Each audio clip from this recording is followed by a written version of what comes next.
Donald Trump was interviewed by Time magazine and dropped so many individual, insane policies, ridiculous quotes, and like overall dark promises of what's to come in a second Trump term that we've got to break it down. And here is what's coming, Time magazine, if he wins. That, by the way, is a real Time magazine cover.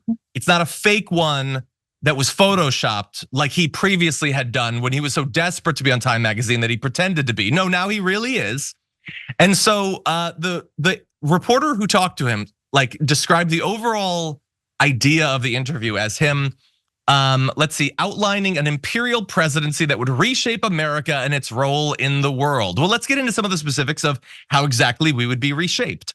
So, to carry out a deportation operation designed to remove more than 11 million people from the country, Trump told me, Eric Cortellessa, he would be willing to build migrant detention camps and deploy the US military both at the border and inland. He would let red states monitor women's pregnancies and prosecute those who violate abortion bans. Not just the doctors, but the women and pregnant people too. Lots of fun there. Hey, I'm glad you're here. Listen, in order for the damage report to keep on going, we need viewers like you to become a member on YouTube. Can you click the join button on YouTube today? Thank you. We're gonna jump into each of these individually. So he says he would be willing to fire a US attorney who doesn't carry out his order to prosecute someone. So, like right-wing sheriffs and governors can decide which federal laws they want to follow and which they don't. But if you're a lawyer who isn't interested in working as part of the bureaucratic apparatus of Gilead, screw you, you're fired, to be clear. He's weighing pardons for every one of his supporters that was accused of attacking the US Capitol on January 6th. To be clear, that includes those who tried to murder cops with their bare hands. Just to be clear, he means those two. He might not come to the aid of an attacked ally in Europe or Asia if he felt that country wasn't paying enough for its own defense, materially increasing the chance of further Russian invasions of European countries. He would gut the US Civil Service, deploy the National Guard to American cities as he sees fit, close the White House Pandemic Preparedness Office. Literally, the one that would prepare us for future pandemics, gone, done. We don't need it. He says it could be 100 years for another pandemic. Who's thinking about that? Gone, okay. And staff his administration with acolytes who back his false assertion that the 2020 election was stolen, saying that if they didn't believe the 2020 election was stolen, then they don't have an open mind, he says. But I want to focus on a couple of the individual most insane things there. So first of all, the idea of deploying the military throughout the country, not something you like to see in America. So Cortellessa asked him, you would use the military inland as well as at the border? I don't think I'd have to do that. I think the National Guard would be able to do that. If they weren't able to, then I'd use the military. We have a different situation. We have millions of people now that we didn't have 2 years ago. And Cortellessa is one of those members of the media who's gonna like pointlessly point out that it's totally illegal and unconstitutional to do this. He says, sir, the Posse Comitatus Act says that you can't deploy the US military against civilians. Would you override that? Well, these aren't civilians. These are people that aren't legally in our country, which is not the definition of a civilian.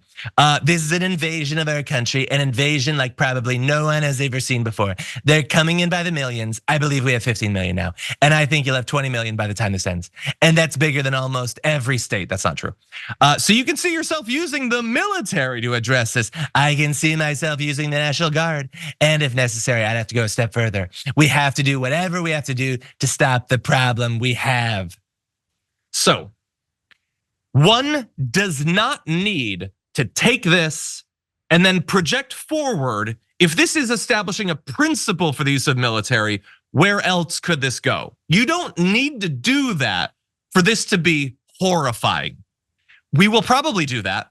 But first of all, sending the US military across America to hunt down and deport migrants is not something that has ever been done on this scale, anything like it, anything at all like it for decades and decades. That would be a fundamental change in the relationship between the US military and the American people. They're not supposed to be deployed against us. They're supposed to guard us from foreign threats. They're not supposed to be your own personal police force, okay? But that is clearly how Donald Trump sees them. And what I love about this is Donald Trump is the head of the Republican Party, which has always appealed more to like the Alex Jones types whose worst nightmare throughout the 90s and the aughts was the US military is gonna come into our cities. It's gonna be Operation Jade Thunder, and they're gonna invade our city. Now he's promising they're gonna invade our cities and they're going to track down people that Trump doesn't like. Now it's migrants right now, and none of those conspiracy theorists will have a problem with that. But if they can have the military deployed against them because they're not civilians, even though they are, who else loses the classification of civilian by simple virtue of Donald Trump no longer thinking that they deserve it? I mean, he's taken Sharon to talking about the vermin of communists, fascists, and Marxist thugs. Are they not civilians anymore? Can the military invade Colombia? Can the military track down media that's been mean to him? Again, we don't have to hypothesize. This is bad enough, but what do you make of it? Well, it depends on what mood he wakes up in, or if he's out of Diet Coke. It's just we're gonna take it day by day. Aren't we still trying to reunite children with their families after they were separated over the border and living in cages? Pretty sure that's the case. Now, do you believe him? Speaking to those out there who think it's just Trump talk, Bill Barr might be back. Maybe he'll be back as AG, or this time we'll go with a safer bet, Rudy Giuliani. It is maddening. He means every word of it. He just got off a party line with Kim Jong-un and Putin. And so he's taking a page out of their book. We will be occupied. Yeah, it's really feeling like that. So I understand that this is an interview he did with a magazine, okay? We can't play video of it, so it's less exciting, less dramatic. But this is barely being discussed. He's saying he's gonna deploy the military into Detroit, into Grand Rapids, everywhere, wherever you are. There could be tanks rolling down the street. We know he loves tanks, and it's barely being talked about.